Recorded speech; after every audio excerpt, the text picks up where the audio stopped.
Ukraine की राजधानी Kyiv सहमी हुई है, डरी हुई है, लगातार धमाकों की आवाज़ आ रही है और आम लोग यहाँ से सुरक्षित निकलने की कोशिश कर रहे हैं अपने घरों से, और ख़ास तौर पर उन इलाकों से जहाँ पर गोलीबारी हो रही है या ख़ास तौर पर धमाकों की आवाज़ बहुत ज़्यादा है। लोग अपने सामान के साथ साथ अपने पेट्स को भी लेकर निकले हैं और कुछ इस तरीके की तस्वीर यहाँ से लेकर हर जगह पे देखी जा सकती है। ख़ास तौर पर लोग सबवे स्टेशंस पे, मेट्रो स्टेशंस पे की तरफ जा रहे हैं। वहाँ पर उनकी कोशिश होती है कि वो मेट्रो स्टेशन के अंदर जो कि बॉम्ब शेल्टर्स की तरह इस्तेमाल हो रहे हैं वहाँ रुक सकें, वहाँ ठहर सकें। बहुत सारे लोग इस समय बॉम्ब शेल्टर्स के तौर पर उन सबवेज में हैं, मेट्रो स्टेशन में हैं। और हम बात करेंगे, क्या नाम, what's your name? Catherine Kunjaj, Katya. So Catherine, we saw you standing here waiting for some vehicle or some assistance, and you know these pretty girls are with you. Yes. So you chose to travel with them. Yeah, I mean, I know that there are going to be a lot of abandoned pets at this point, and I didn't want to contribute to that. I feel bad because they don't like traveling, obviously, but there we are. And what happened? What made you leave your apartment? Well, so basically, I work for an American employer, and they basically decided that it was important to try to get me out. It was more important to get me out than to have me here delivering information from a city that was being surrounded.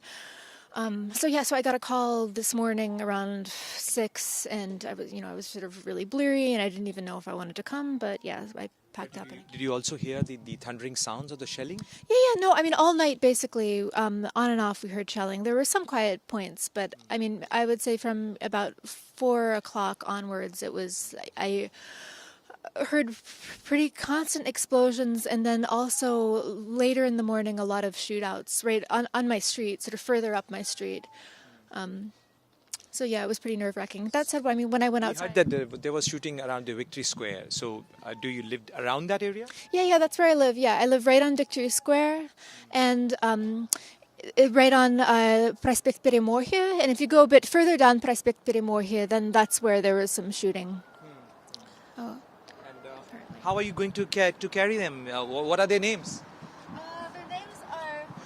Their names are Danusia, Lugana, and Roshen. And Danusia and Lugana are named after the two eastern provinces of Ukraine that are in Donbass, Donetsk and Lugansk. And Roshen is named after Poroshenko's chocolate company. Not that I'm a supporter of Poroshenko, but I thought it was a good name for her.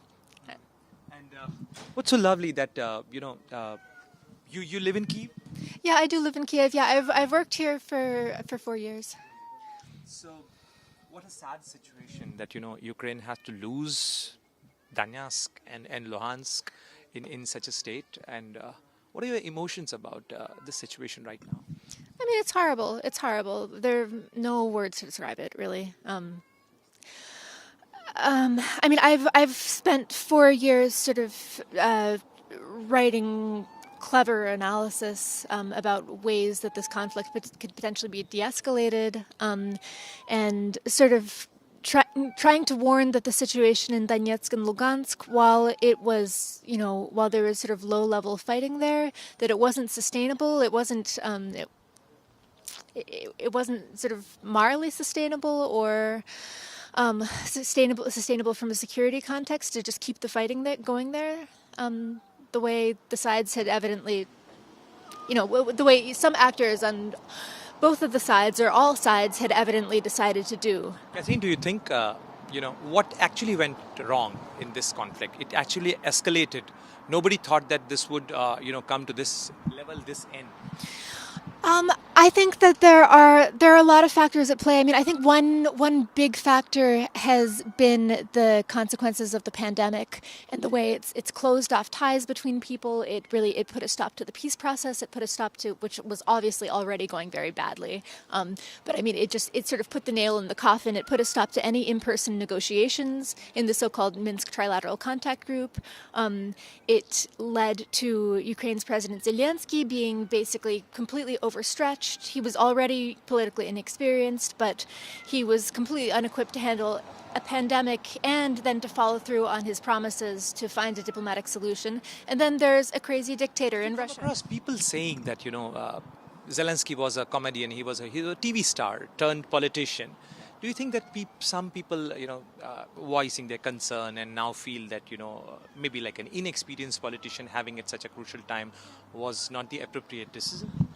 Yeah, no, sure. I mean, a lot of people are saying that there are a lot of supporters of the previous president Poroshenko who sort of, who are saying that, this is what they've been saying all along. On the other hand, I mean, we've also had 2 years of basically isolation of a crazy dictator in Russia being increasingly isolated and increasingly out of touch with reality, probably. And so I think it was a horrible storm. Thank you for talking to us, Catherine, and maybe may you get to a safe place with these pretty girls. Yes, thank you. I appreciate it. Thank you. तो Catherine Kyiv की रहने वाली हैं। अपने apartment के आसपास shooting के बाद वो सुरक्षित जगह पर निकली अपनी इन 3 कैट्स के साथ में, और ये के परिवार के सदस्य की तरह हैं। अपने सामान के साथ वो इन्हें भी लेकर घर से निकली हैं सुरक्षित जगह पर जाने के लिए। और रोचक बात यह है कि इनमें से 2 कैट्स के नाम लुहांस और दान्यास के नाम पर रखे गए हैं। कैमरामैन मुकेश के साथ प्रणय उपाध्याय, कीव। पंजाब ते पंजाबीयत दा परछावा, पंजाबी साडियां बावां, ABP सांझा। हुण देखो अपने टीवी स्क्रीन ते टाटा प्ले चैनल नंबर 1929 ते। ABP सांझा देखण लई अपने केबल ऑपरेटर नूं अज ही संपर्क करो। ABP सांझा, जोश, जज्बा, जुनून।